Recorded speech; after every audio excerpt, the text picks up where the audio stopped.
पीला बोजक से फसलों में हुई नुकसानी को लेकर महिदपुर में कांग्रेस ने किया जंगी प्रदर्शन।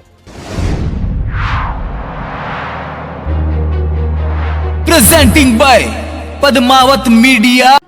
नमस्कार, मैं हूं आपके साथ अंजलि और आप देख रहे हैं पद्मावत मीडिया। तो चलिए शुरुआत करते हैं आज की प्रमुख खबर से। बरसते पानी में हजारों की संख्या में पहुंचे किसान व कार्यकर्ता।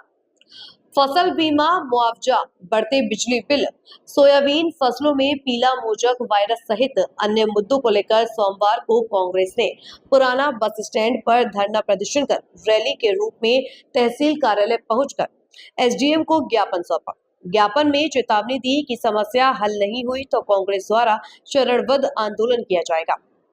जिला कांग्रेस के अध्यक्ष व विधायक महेश परमार व महिदपुर विधानसभा के विधायक दिनेश जैन बोस नेतृत्व में आयोजित तहसील कार्यालय के घेराव के पूर्व पुराना बस स्टैंड पर सभा आयोजित हुई।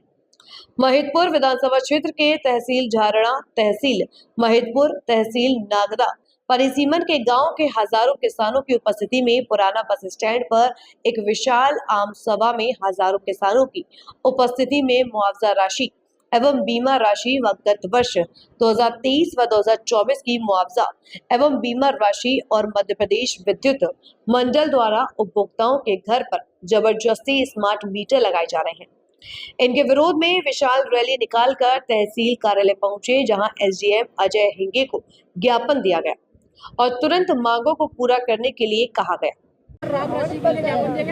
आज ब्लॉक कांग्रेस कमेटी महिदपुर, झारडा और महिदपुर रोड के संयुक्त तत्वाधान में हमारे विधायक दिनेश बुज्जी बोस की अगुवाई में सभी कांग्रेस पार्टी के वरिष्ठ नेता और हमारे जितने भी किसान साथियों के साथ मिलकर महिदपुर विधानसभा में जो पीला मोजक जिसके कारण अफलन और जल भराव से किसान भाइयों की सोयाबीन फसल पूरी तरह नष्ट हो चुकी है, तो हमारी मांग है कि किसान भाइयों को तत्काल सर्वे हो और किसान भाइयों को बीमा मिले और बीमा कंपनी और राजस्व विभाग की टीम, कृषि विभाग की टीम खेत जाकर किसान भाइयों के साथ मिलकर पंचनामा बनाए तो किसान भाइयों को बीमा मिले। दूसरी हमारी मांग है कि जो राज्य शासन की प्राकृतिक RBC 6-4 प्राकृतिक आपदा में तत्काल एसडीएम को पावर है, तत्काल किसान ये अधिकारी राजस्व के वहाँ जाकर देखें, पटवारी और ये लोग ये रिपोर्ट तय करें कि जिन जिन किसान भाइयों की सोयाबीन की फसल खराब हुई है और प्राकृतिक आपदा में जो नुकसान हुआ तत्काल उनको राहत मिले। और पिछली बार का जो बीमा है 3 वर्ष का बीमा बता रही है सरकार, तो वो सबसे बड़ी विसंगति और सबसे बड़ी किसान भाइयों के साथ जो धोखा भारतीय जनता पार्टी की सरकार ने किया है कि किसी के खाते में 200, 400, 600 रुपये, तो एक साल की किसान भाई की 1 बीघा की प्रीमियम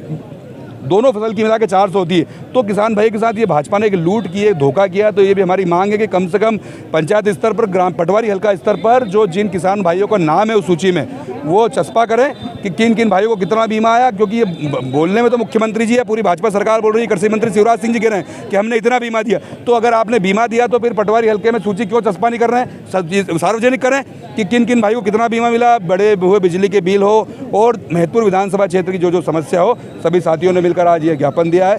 हमने एसडीएम को ज्ञापन के माध्यम से कहा है कि समय सीमा में जो हमारी मांगे हैं ज्ञापन के माध्यम से उन मांगों का निराकरण हो। अगर आने वाले समय में जिन समय सीमा में मांगों का निराकरण नहीं हुआ तो फिर किसान भाइयों के साथ, पार्टी के साथियों के साथ मिलकर हम फिर आंदोलन करेंगे। और जब तक महिदपुर विधानसभा के किसान भाइयों को न्याय नहीं मिलेगा ये लड़ाई जारी रहेगी। जब तक बीमा नहीं मिलेगा जब तक ये लड़ाई जारी रहेगी। हमने आज हमारे नवनियुक्त जिलाध्यक्ष महेश परमार जी के साथ मिलकर एक किसानों की जो सबसे बड़ी समस्या है, उनको जो फसल खराब हुई है पानी से, अतिवृष्टि से, तो उसका राहत राशि हाथों हाथ हो, उसका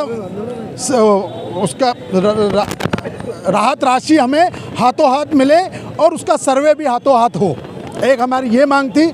दूसरा, पहला जो बीमा दिया गया है 3 साल का वो लिस्टेड हो और किस तरीके से हमें दिया ये जानकारी भी हमें प्राप्त होना चाहिए। और तीसरा, धारा 6-4 RBI के तहत हमें हाथों हाथ सर्वे करा के 10 दिन के अंदर हमारे को रिपोर्ट बताई जाए और किसानों को राहत राशि दी जाए। दूसरा, किसानों की जो भी भावांतर है, बड़ी बड़ी समस्याएं हैं किसानों से संबंधित, उन सब के बारे में हमने चर्चा करी है और 12 दिन का समय हमें मिला है। 12 दिन में अगर ये समस्या हल नहीं होती है तो हम वापस एक आंदोलन करेंगे और उसकी रूपरेखा हम आपको बताएंगे। खबरों में अब तक के लिए बस इतना ही। मिलते हैं फिर ऐसे ही किसी बड़ी खबर के साथ। तब तक के लिए नमस्कार और देखते रहिए पद्मावत मीडिया। ना रिश्वत लेंगे ना रिश्वत देंगे।